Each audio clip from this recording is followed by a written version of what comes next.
Hey y'all, welcome to another episode of the Bhangra podcast. My name is Umar, and I know it's been quite a while since the last episode, but I'm hoping to change that this upcoming season. So keep checking us out on Apple Podcasts, SoundCloud, or wherever you listen to us.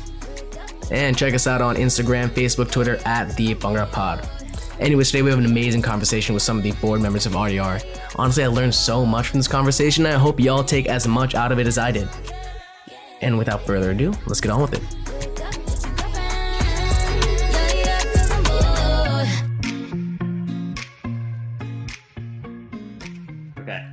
Hi, my name is Ram Mahalingham, and welcome to another episode of the Bhangra podcast. I am here with members. I guess I should call you guys organizers. That's the proper term. Organizers of. I'm gonna butcher this. No, I'm gonna butcher this. Is it Raniyaan Di Raunaq? Is that how I pronounce it? Yeah, Raniyaan Di Raunaq. Come on. Raniyaan Di Raunaq, because you guys say it with a little bit more pizzazz, right? Like you go like Raniyaan Di Raunaq with like the little bit of the R. Yes. Got that. Bring the swag of a woman. Come on now. Bring the swag of a woman. Is that on the T-shirt officially? Can I buy that, or is that? We can buy that. You can't buy that. Oh my God! Wow. Okay. Well, I now know where I stand in this conversation. So hey, thank you, ladies. Thank you, ladies, for joining us. My name is Ram. Omar's in the back, obviously working with the sound and helping cutting this together. But wanted to give you guys a moment to just briefly introduce yourselves and talk about some of your experiences in and outside of the Bhangra circuit, as well as any dance experience you might have, and also, give us a little something about yourself outside of dancing as well. Perfect. Cool. Okay, I can start. Hey everyone, my name is Navneet. For Raunaq, I am the judging and registration chair. Before that, I've been on DCBC now for like 6-7 years. Who really knows? Done a bunch of things. Been dancing the entire time. Was captain for almost 2.5 years. Before that, did some college Bhangra at GW. Woohoo! And then while I was at school, I also helped plan Blowout. Did judging and registration my junior year, and helped, I guess, with that throughout my time in college in general. What do I do outside of dancing and work? Honestly, do we all do anything else besides these things? I don't know. Fun fact: I recently got engaged. Woo! Oh, congrats! Thanks. I didn't think people in the Bhangra circuit got married. I thought you were just married to dancing. Married to the art form. I know, right? Married to the art form. There it is. True, my second life partner. That's me. Yes. Woo. Hi everyone, I'm Mukta, and I am Raniyaan Di Raunaq's sponsorship chair and programming co-chair. I have also been on DCBC for like 4 or 5 years. Before that, and kind of during, I was on GW Bhangra. I was captain of GW Bhangra for like a year. I also directed Blowout, Bhangra Blowout in 2017. And have definitely competed a bunch, have danced alongside Navneet and Saniya for a while.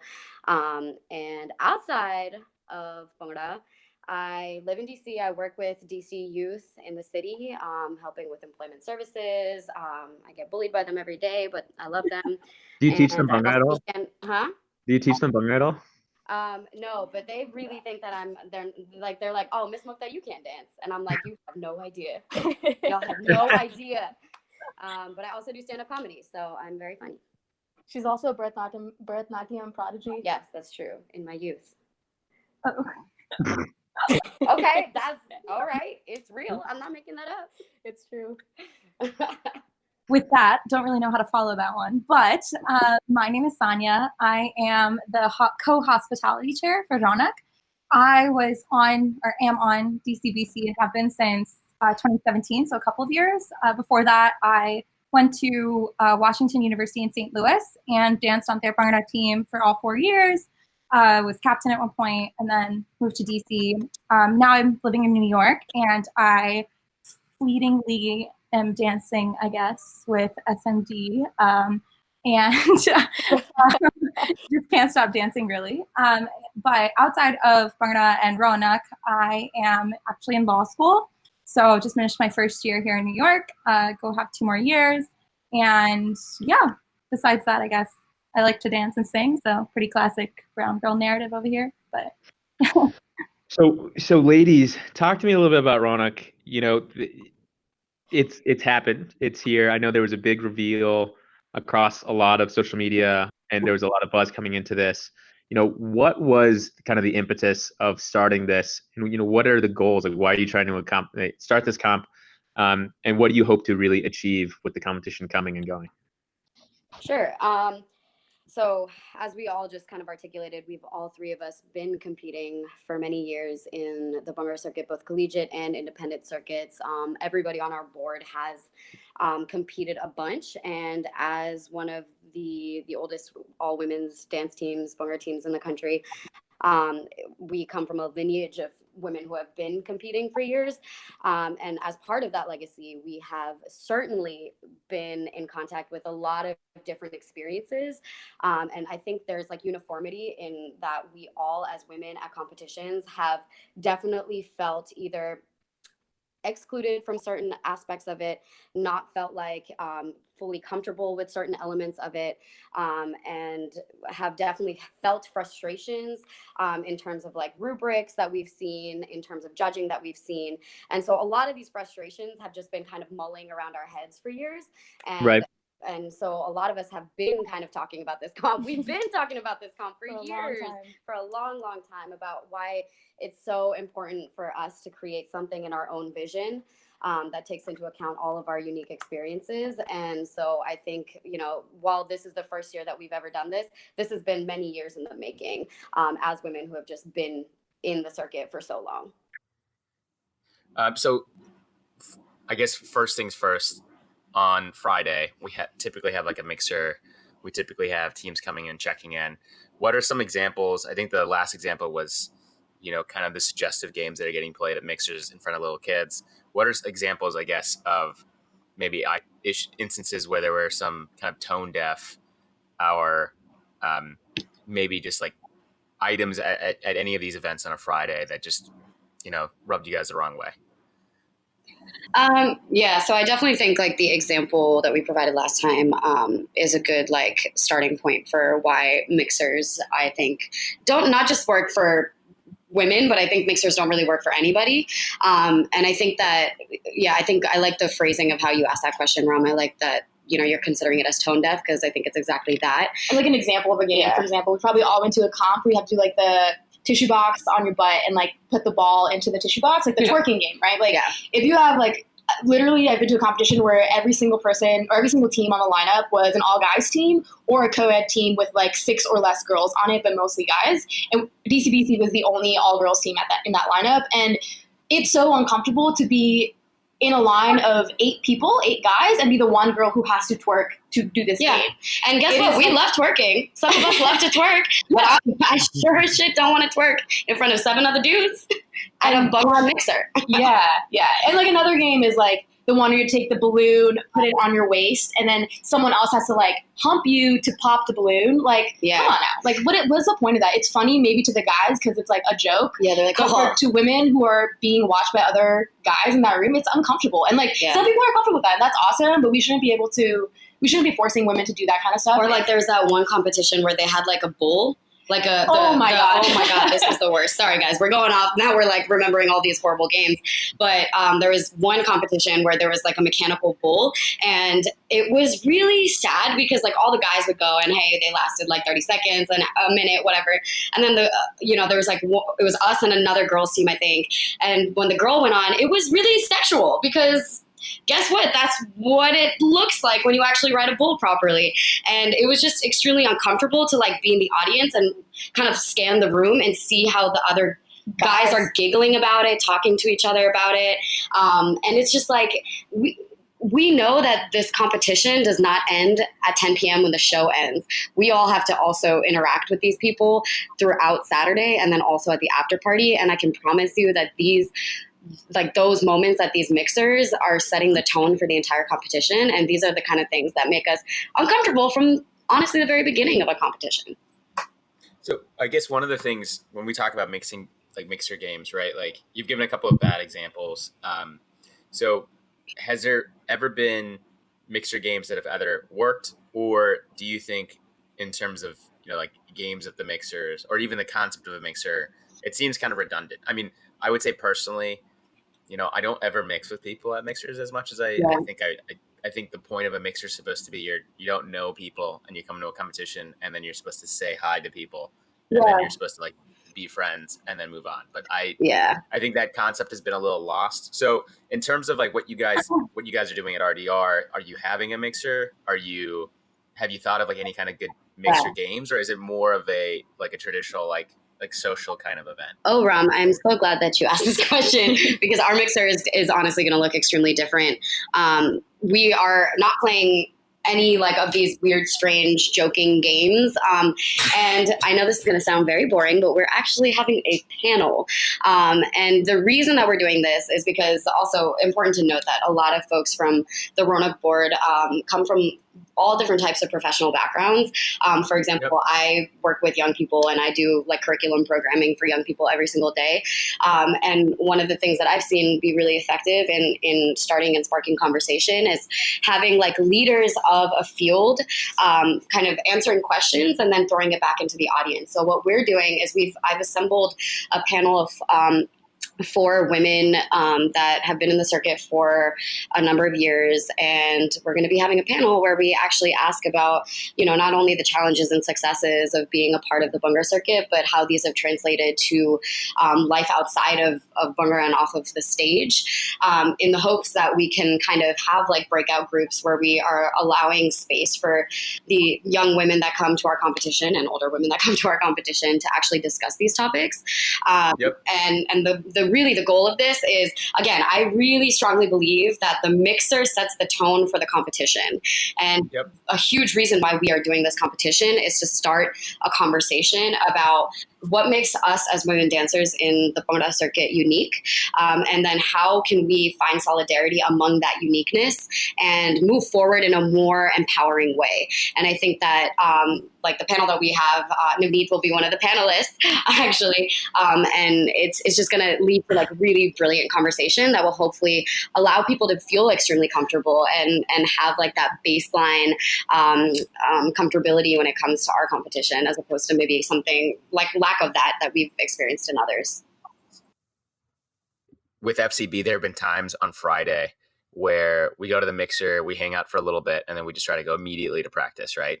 And in like a panel conversation, seems like it's a little bit more intensive, and you also don't want to skimp something like this, right? Like you don't want to shortchange the conversation. How do you plan on it to be effective, knowing that we have the competition coming up on Saturday? We have a pretty tight mixer schedule because we do not want to hold people for longer than they need to be there, knowing very well that mixers can be good at best and horrible at worst, and just a time crunch. A time suck.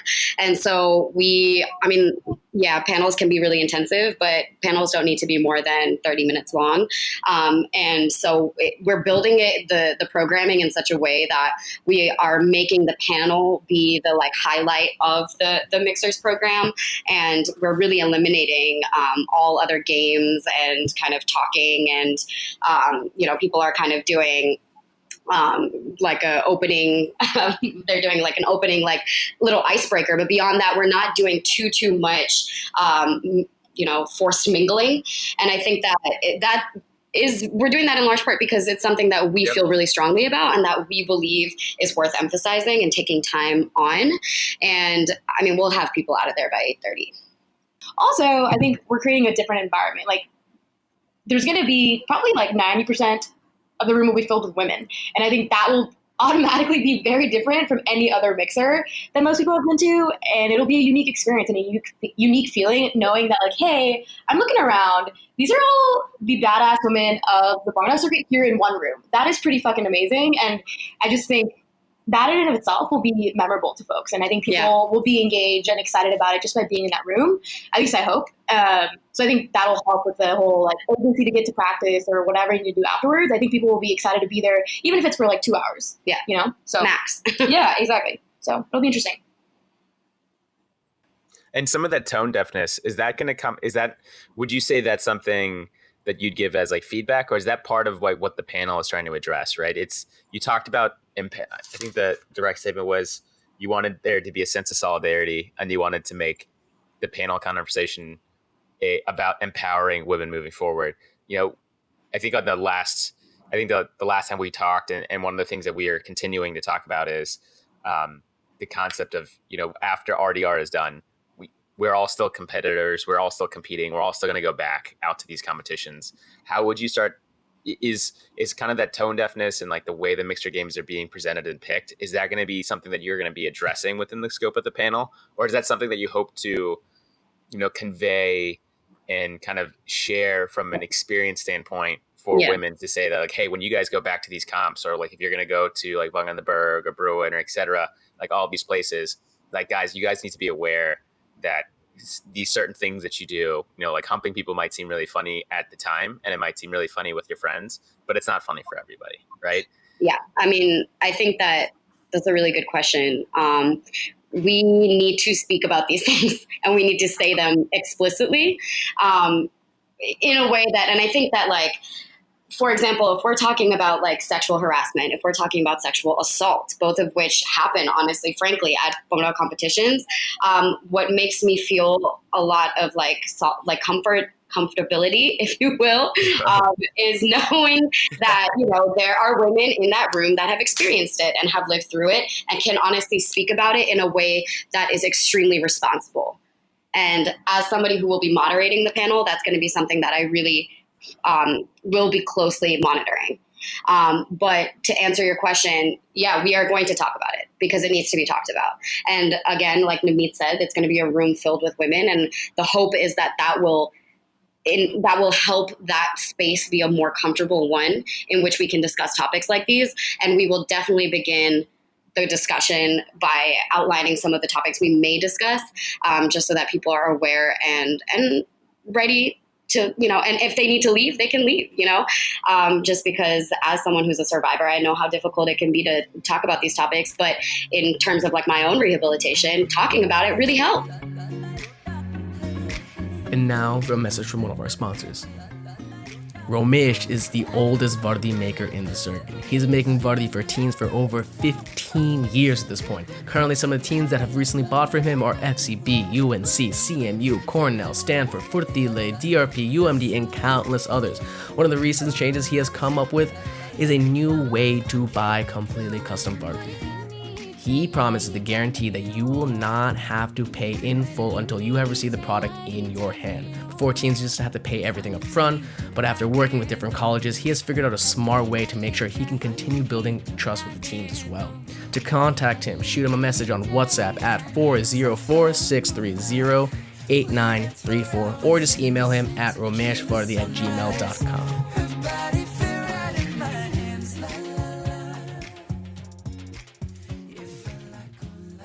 In terms of Saturday, in terms of like the tech time, the competition itself, and then, I mean, I think we'll save the after party to be its own separate thing. But have you seen instances of kind of like inequality issues when it comes to, tech time or the show itself, and maybe even like the judges' feedback session and how the competition is being judged? We just talked about respect for, the decisions that are made, whether it's a female judge or a female captain. But have you felt that, or have you guys experienced a similar situation like that on Saturday of the competition itself when you guys are getting ready to dance or are dancing?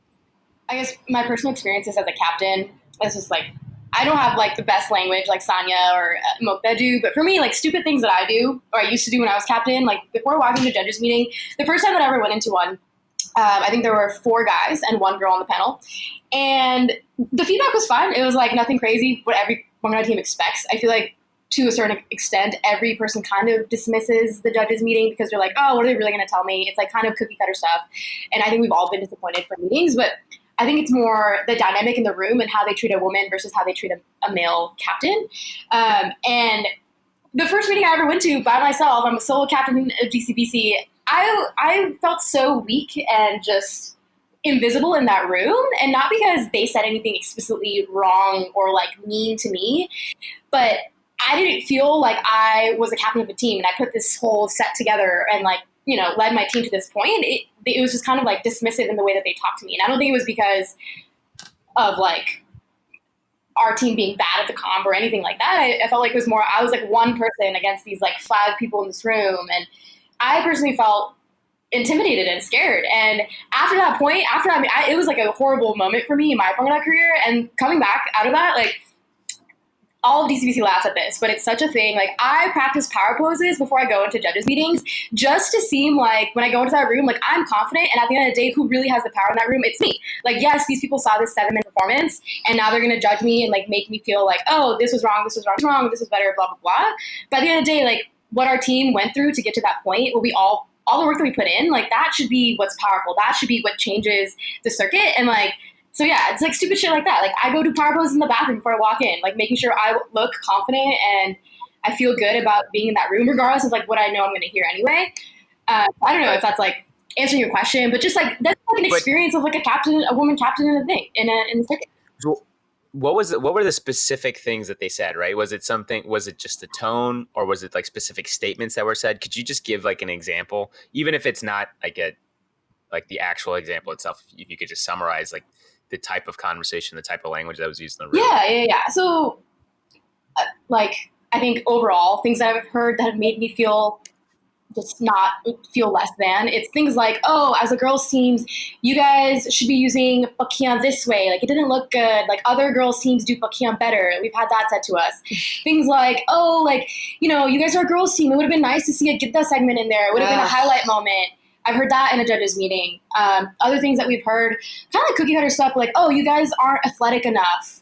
You know, you guys should be doing more jumps and bedgan. They should be in better form. You should execute those better. Which on a surface level, like that seems like a credible piece of advice. Like, hey, work on your form. Totally fair, and I get it. And I'm sure lots of teams get that feedback. But how can it be that like we have guys teams and dancers that we know and so you come to us and say, hey, your set actually has more jumps and bedgan than ours does. So I'm not really sure why they're saying, hey, you guys aren't doing enough of those. So like things like that, I think people sometimes have blanket statements for girls teams and judges meetings that are just not true. And like aren't really based in the rubric or based on what they actually saw that night. It's just their perception and their bias coming into the competition about what they might have about women's teams, you know? Other things that we've heard that have been really just disappointing. It's like, oh, going into, I lost my train of thought. I don't know. I'm just so angry right now thinking about all the moments. I think a lot of this, I think the issue also, and this is where our competition becomes difficult to articulate at times, because a lot of this is what is not explicit, like what cannot be given as an example, but can rather only be explained as a gut feeling. Yeah. And I know that brings into question our credibility when we're talking about this, but I can promise you that if you were to poll other women across the circuit, they can also say that they have felt this. And I don't know. And that's also just an experience of being a woman in the world. Like, is sometimes you cannot point to something and say that right there was the sentence that bugged me, but you just walk away from things feeling like, I don't know, like I just wasn't taken seriously and I wasn't treated as an equal. Like, and I think that like Navneet, you brought up good points, but then there's also just the general, like, and it's not even necessarily a tone. I don't really know how to explain this, but I think that's also a piece of this whole thing is that like, yeah, we're trying to create like concrete steps forward. We're trying to create tools and strategies, but we're also trying to validate that gut feeling that so many of us have had.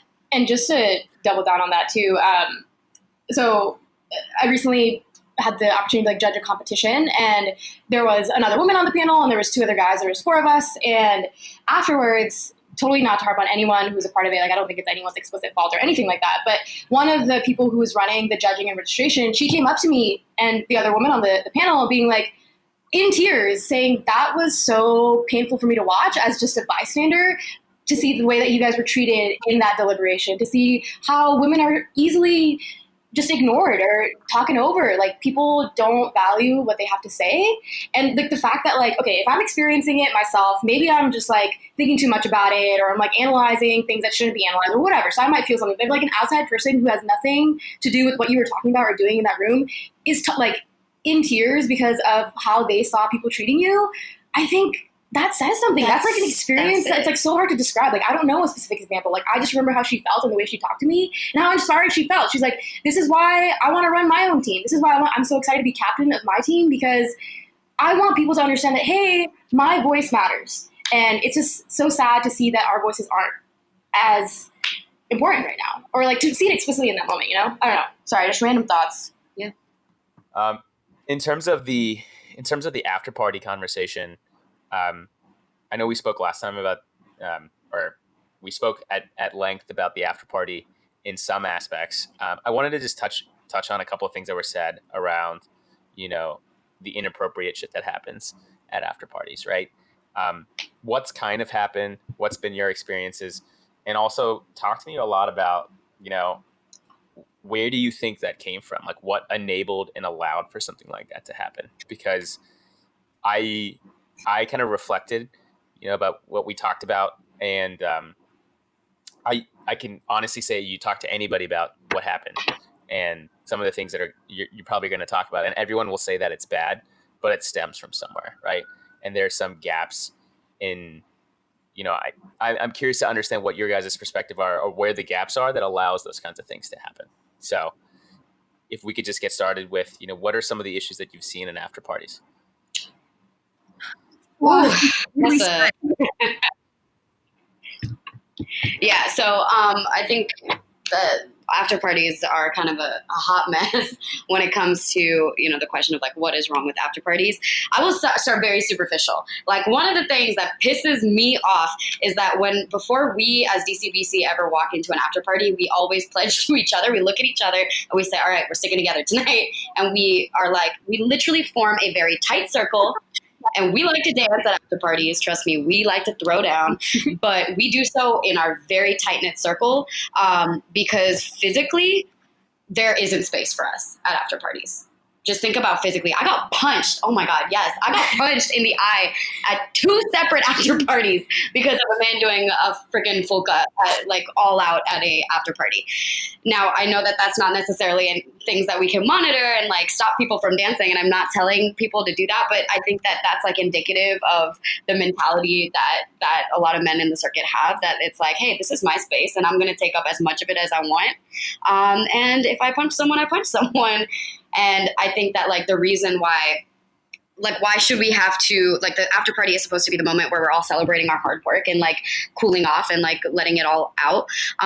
Why do we have that conversation before every after party that, hey, just let me know if you are uncomfortable, we can leave, all these things. Why do we need to do that? We have to do that every single day as women. Anytime we leave any place at night, we're text me when you get home. I have your location, why does that have to happen in a space where we are, we're there as guests of someone, right? Of a competition.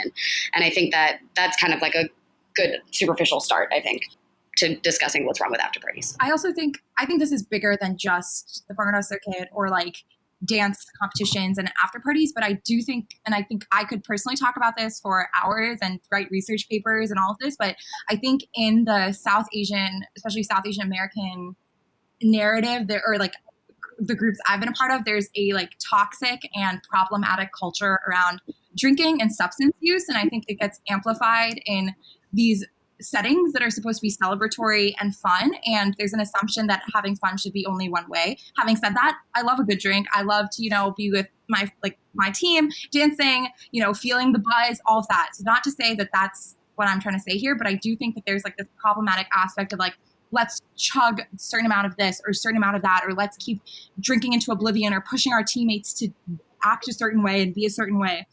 When honestly, every time I am about to go to an after party, I get so excited because I just love listening to Bhangra and Bollywood music and dancing with people who love to do that. But then I remember what it's going to be of these sweaty people, not knowing personal space, like Mukta was talking about, but also being under the influence in such a way that they're not themselves. And then personally, as a woman, just speaking for myself, that's when I get nervous about when things get out of my control and meaning I'm in a situation where I'm not in control of what's going on, or things can happen, or I do what Mukta said of wanting to stick with your team.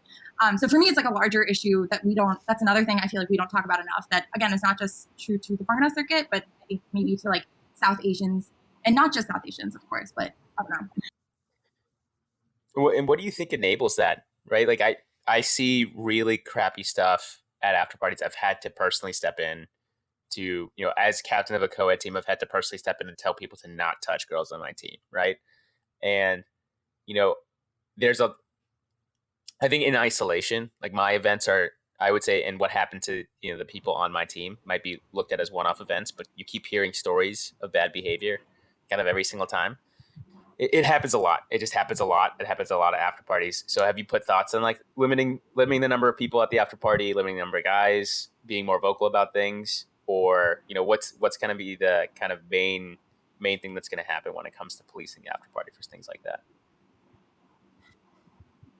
So I think it's a really complicated question. Our team's definitely had a number of discussions about how we want to go about the after party, whether we just want to keep it to people on the roster, whether we want to have teams that do have male counterparts. Do we allow those folks in? But then what about other guys or like significant others that want to come? Like where do we draw the line about who's allowed and who's not? I think it's such a gray area. And one thing that we're doing is we're not going to like publicly make a Facebook event about our after party so that anyone and everyone can come to it. It's mostly just word of mouth. Those folks who are interested in coming and follow like our specific social media accounts or BTF, this is who it's for. I think that's our one thing that we're implementing in terms of advertisement. Second, when it comes to the actual after party, I think this is kind of what Tasani was saying before. Like, we're going to try our hardest to make sure that everyone feels comfortable and safe in this environment, but there's only so much we can do. We don't have the answers, and I don't know if it's on Raunaq to find the answer to end sexual assault at after parties, or to have a conversation where there isn't any. Like, we don't have the training to do that.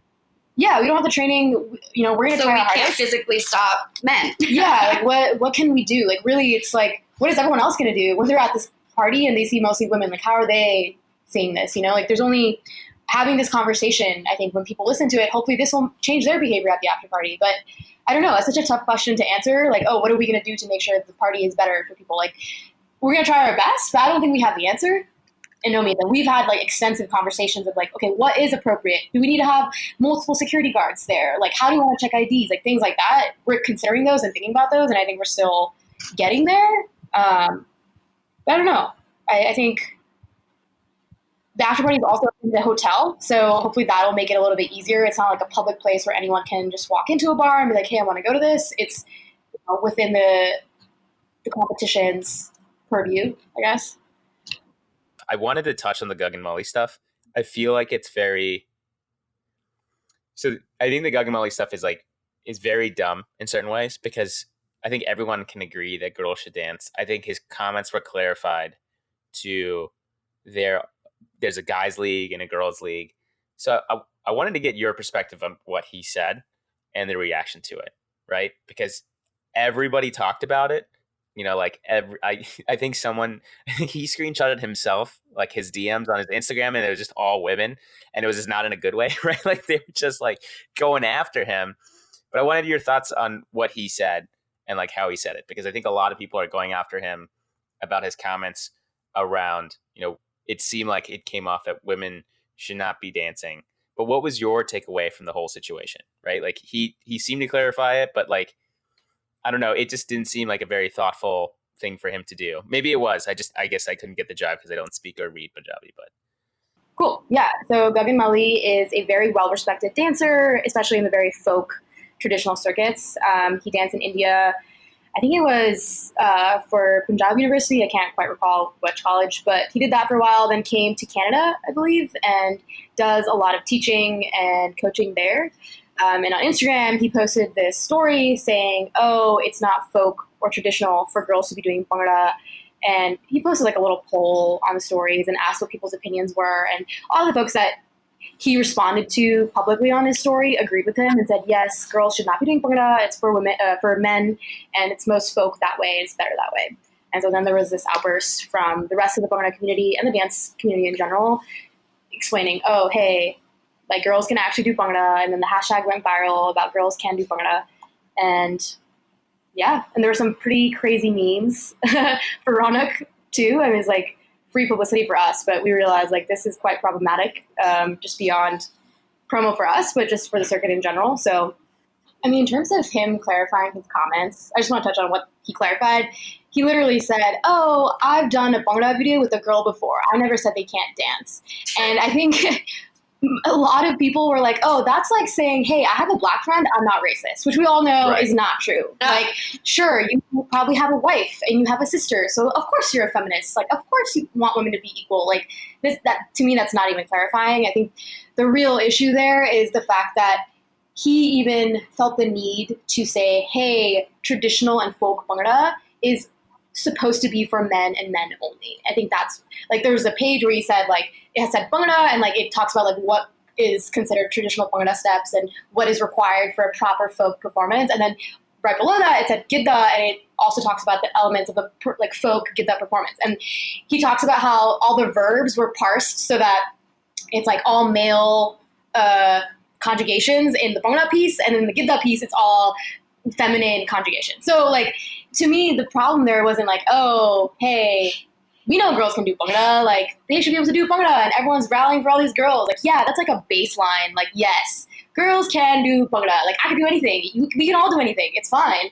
I think his comments, I think the reason why it really sparked so much anger and frustration from the circuit is just because it's 2020 almost, and we're still talking about this thing. Like, if we're really talking about folk Bhangra, like, who here is a farmer? Who here is celebrating their crops? Like, are any of us truly, like, that specific type of person who started Bhangra? No. Like, are we, like, 500 years ago when they first started celebrating Vaisakhi and all the crops? Like, none of us do that now. We do it because it's fun. Are you Punjabi? Are people who are doing in the circuit Punjabi? Like, if it's a conversation folk or not, I'm like, not. Like, okay, well then, yeah, let's really talk about what's folk. Are there non-Punjabi people doing Bhangra? Yes. Are there non-Sikh people doing Bhangra? Yes. But we're not going out there and be like, oh, they should do Bhangra too, or oh, like, they shouldn't do Bhangra. Like, it's not. It's just why does traditionality have to do with gender versus all the other elements that go into what it means to be traditional folk Bhangra performances?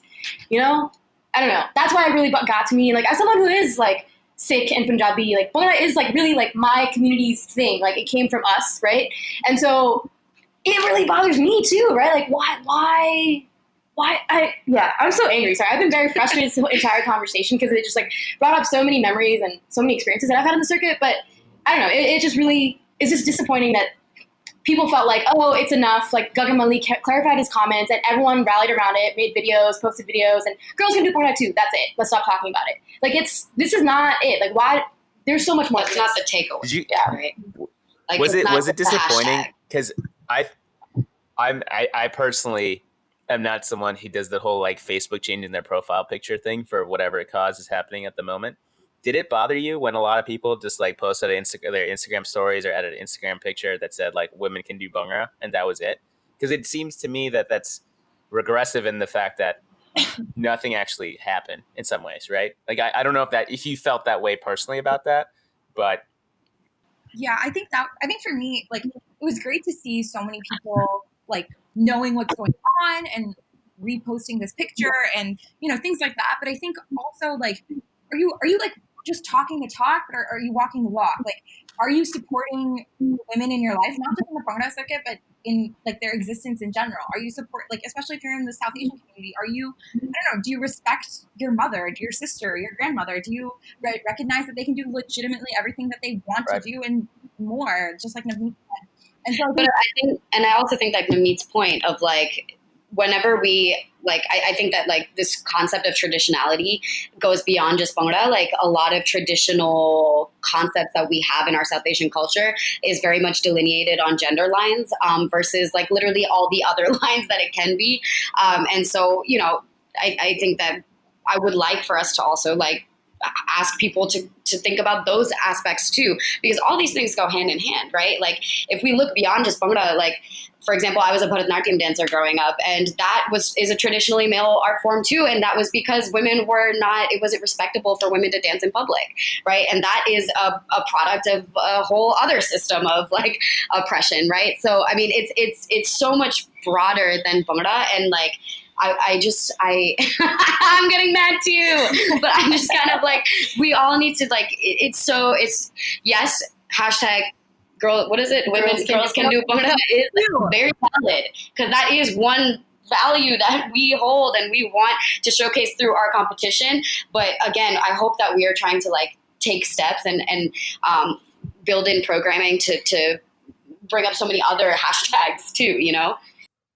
I was just going to say really quickly that I think that what Gagan Malhi said, or it's problematic and it's terrible. And like Ram, you were saying, like, oh, like, most people think that girls can do Bhangra. And, like, yes, like, that was a really, like, as a woman in Bhangra, like, not a great thing to see or hear. But So that's not also just, it's not this overt sexism that's happening in Bhangra that's the problem. It's the microaggressions or like the like nuanced things that we were having such trouble like articulating, like those gut feelings, like those are also part of the day-to-day experiences. So like just addressing these like overtly problematic, misogynistic, like, you know, patriarchal comments is not like the end all be all. In fact, that's like literally step 0.5. Like it's everything else that's actually what you live with day in, day out that like is what kills. Sorry, Navs, go ahead. No, you're good. I think, and to address your point, Ram, about the two leagues, I know a lot of people have said, oh, like, he was just saying that guys should be competing with guys only and girls should be competing with girls only. You should have like separate teams and separate competitions and whatnot categories. And I think we talked about this when we initially started conversations about Raunaq, but I know, like, you know, many years ago, lots of prominent girls teams worked really hard to eliminate this guys category and girls category from competitions. At that time, and in that context, that was important for women to progress in Bhangra. Like, that's what they needed to be equals in that moment, in the early 2000s. But now, when we're thinking about today, about what women and non-binary folks need in the circuit, it's not these categories. We need to be considered equals and be in situations where we are respected as dancers, as leaders, as decision makers, and creating these two separate leagues promotes this idea that, oh, we can't compete with men because we are not good enough, or we do not have the same style, or we aren't folk enough, or whatever the enough is. Like, that's what creating these two categories then now represents in today's context. Definitely not taking away from all the hard work of the teams that did this many years ago, but I think the context is so different and the world that we live in is so different. I think what it means to be woke today is so different from what it means to be woke in 2005. Can I ask you a question? Yeah. Ram, can I do your job for a second? So I'm sure people who just heard that, their response would be, hey, but you're creating an all-women's competition right now. Aren't you inherently creating a separate league for women right now through your competition? And that's a fair question to ask. To me, the reason why we're putting Raunaq on is not to say, hey, women need their own competition because they can't compete with men. It's, hey, there are so many amazing women and non-binary folks in the Bhangra circuit that need to be celebrated that don't often have space in their current competitions, in their teams, at their schools to be recognized and to be celebrated. We're creating a platform for these underrepresented folks to come and perform and do what they do best. And it's not to create two categories of like, oh, we need our own competition. It's so much beyond that. It's like, hey, here are all the people you didn't know existed, but are actually really good at what they do. And it's a lot of things that you talked about earlier in terms of the specific roles on a team. It's really for people to come to a place where they can try out new experiences and not be judged for it, right? Like, someone might be X, Y, and Z dancer on X, Y, and Z team, but now they get to do choreography or they get to make a mix for the first time, right? And you'll be just treated equally for making that mix, not being treated separately and different. Yeah, definitely. All right. Well, it is 8:18. I don't know if I want to talk about Gagan more. I feel like we're at a point where if we talk about more anger-inducing things, like you guys might like combust into like. No, listen, our tolerance level is extremely high for anger because that's just what it is to be a woman, is constantly angry. No, this has actually been. I don't know if Omar, I can't speak for you, and I don't know if you're even out there. You have to be, I'm assuming, because I'll be honest. That was very, very fantastic. Like, I think there's a lot of things, especially once you guys tapped into your anger, that I think needed to be said that I don't think a lot of people have heard, right? Like, I think the conversations around, you know, why you were doing certain things, some of the, point, like the call outs toward the more subtle things that happen, the subtle misogynistic things, like even this whole traditionality with Gagan Malhi, right? Like, you're kind of masking kind of the oppression of a certain group of people behind this thing of traditionality. And people are just going to say like, oh, like, because it's traditional, we could just say women can't do this. Or like, because it's traditionally done like this, we're like, we have to, like, you start asking the question is like calling something like a traditional folk dance and saying that we should do things traditionally is like, is traditionality really the right thing to do if it makes a bunch of people marginalized and pisses them off? Like, probably not. Right. And I think through the conversation that we just had, I'm really happy because I think you guys, like, I normally am way more talkative, but it was really eye-opening to me. I like wrote down a whole boatload of shit just because I did not get at like what you guys have to do on a day-to-day basis. And like, that's really fucking eye-opening for me. So.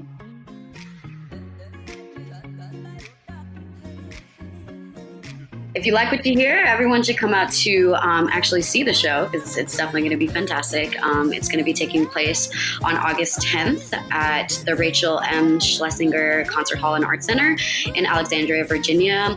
The show is going to start at 7, but doors are going to be opening at 6.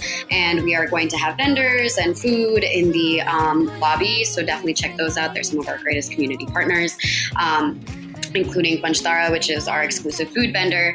And again, the show is going to start promptly at 7. I'm emceeing, so I will make sure it starts at 7. But it's definitely going to be fantastic. And tickets are on sale. And we are hoping that we're going to sell out. So make sure you buy your ticket as soon as you can. And our ticketing information can be found on our website or on our social media pages as well.